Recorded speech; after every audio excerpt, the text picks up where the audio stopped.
Triskaidekaphobia. Once upon a time, in a town quite small, there lived a young girl named Sadie McPaul.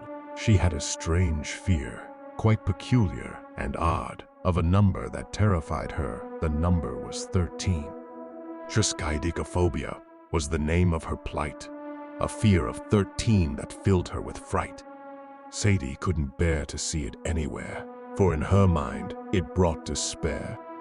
13 stairs in her house. Oh, what a fright. She'd skip every other day and night. 13 letters in her name. Oh, what a curse. She'd count them over. It only made it worse. Her friends thought her fear was rather absurd, but Sadie's anxiety couldn't be cured.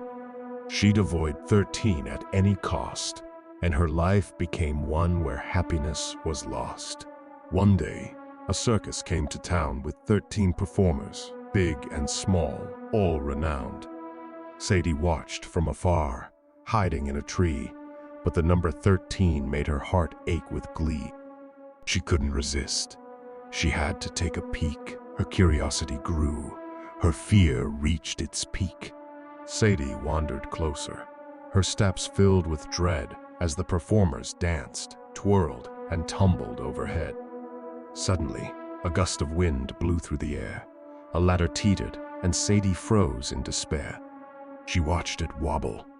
One rung gave way, and the performer on it started to sway. 13 feet above the ground, he fell, and in that moment, Sadie knew her fear was a spell. 13 was cursed, 13 brought pain, and she was doomed to be its everlasting bane. As the performer hit the ground, a hush fell. The circus went silent, an eerie spell. Sadie stood frozen, filled with remorse, for she knew her fear had taken its course. The circus packed up and left town that night, leaving Sadie alone, her heart full of fright. She realized too late the power of her fear as her life became a nightmare.